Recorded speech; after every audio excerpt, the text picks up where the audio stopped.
Assalamualaikum warahmatullahi wabarakatuh. Perkenalkan, nama saya Refnilda Anyelir, NIM 120114259992. Jurusan Tadris IPS 5B. Di sini saya akan menjawab pertanyaan UTS Sejarah Indonesia. Pertanyaan pertama yaitu, coba saudara jelaskan dan uraikan bagaimana peran ulama dalam kerajaan-kerajaan Islam yang di Nusantara saat ini. Peran ulama tak cukup berperan dalam agama, tapi juga politik. Pada masa jaya kerajaan-kerajaan Islam, peran ulama menonjol sebagai bagian dari pejabat elit. Fungsinya memperkokoh kedudukan pemimpin yang duduk di singgasani. Kehadiran ulama Melayu Nusantara sebagai bagian dari elit kerajaan lebih memperhatikan gejala kota. Mereka menjadi satu kelompok sosial yang termasuk elit kota dengan sejumlah keistimewaan karena pengetahuan di bidang ilmu keislaman. Ada 3 organisasi penting pada masa ini. Berikut penjelasannya, yaitu gambaran jelas keberadaan ulama di tengah politik kerajaan muncul pada abad 16. Salah satunya Hamzah Fansuri, ulama Melayu Nusantara yang peninggalannya relatif lengkap, mencangkup biografi dan karya keislaman.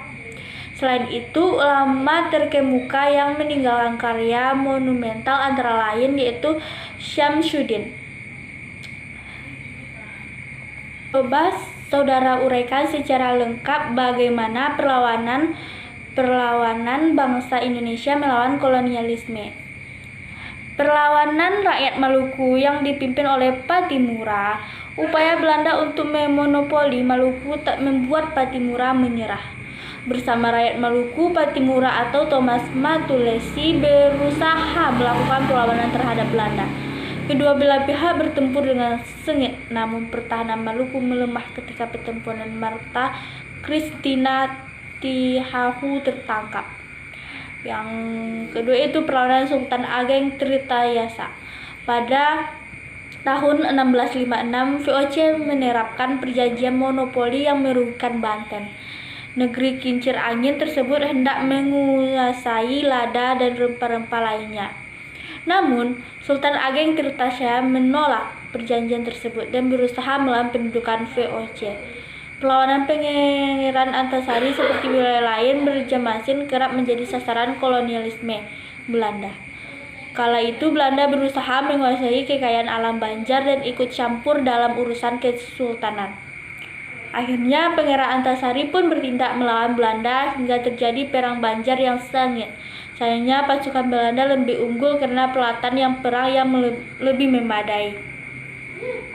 Hal ketiga yaitu jelaskan bagaimana pentingnya sejarah masa kolonialisme sebagai sarana untuk memahami sejarah Indonesia dengan mengemukakan bukti serta penalaran.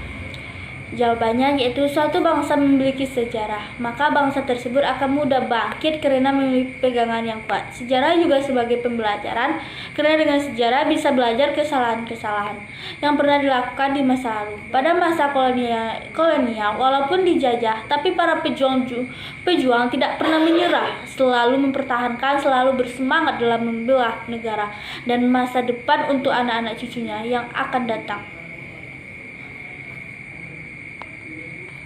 Soal yaitu nomor 4. Coba saudara jelaskan bagaimana pengaruh lahirnya golongan elit dalam pergerakan Indonesia serta bagaimana komitmen kita sebagai generasi penerus dalam memahami masa-masa pergerakan tersebut. Jawabannya, pengaruh lahirnya golongan elit sangat berpengaruh terhadap pergerakan Indonesia dengan adanya golongan elit yang merasa dirinya berkuasa dan merendahkan golongan-golongan di bawah dan menjunjung tinggi komitmen sebagai generasi penerus dalam masa pergerakan tersebut, yaitu kita harus menjunjung tinggi persatuan dan menjaga persatuan dan sikap saling menghargai.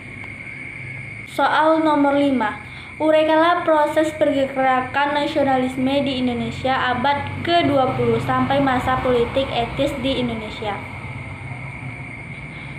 Awal abad 20 Indonesia mengalami fase yang disebut sebagai kebangkitan nasional. Pada fase ini perlawanan terhadap penjajah tidak lagi menggunakan senjata melainkan melalui organisasi.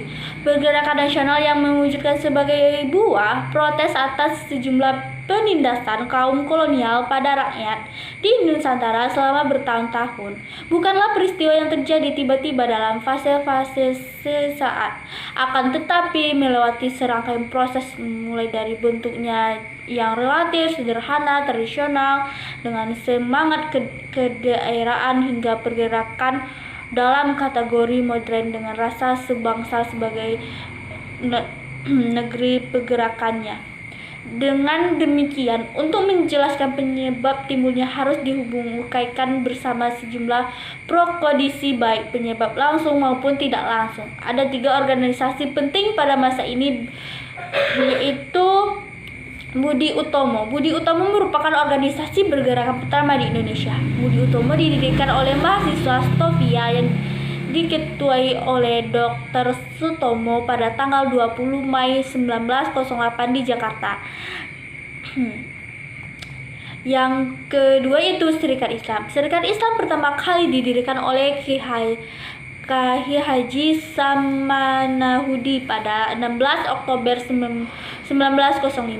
Tujuannya melindungi hak-hak pedagang pribumi muslim dari monopoli dagang yang dilakukan pedagang Tionghoa. Penerapan politik etis pada bidang pendidikan tidak memberikan kesempatan pendidikan yang luas kepada pendidikan Hindia Belanda, tetapi hanya memberikan pendidikan Belanda untuk anak-anak elit pribumi. Sebagian besar pendidikan dimaksud untuk menyediakan tenaga kerja klerikal untuk birokrasi kolonial yang sedang tumbuh. Pertanyaan yang keenam yaitu bagaimana pandangan saudara tentang hubungan nasionalisme dengan agama? Apakah ada pertentangan kedua hal tersebut dalam perjuangan kemerdekaan Indonesia? Jelaskan serta berikan contohnya. Menurut saya, nasionalisme saling berkaitan karena nasionalisme adalah bagian dari agama. Karena nasionalisme di Indonesia berdasarkan Pancasila, yaitu terdapat dalam nilai sila pertama yang berbunyi ketuhanan yang Maha Esa. Nah, di Indonesia kita bisa memilih agama yang kita anut asalkan kita beragama, jangan ateis. Sekian jawaban dari saya ucapkan terima kasih.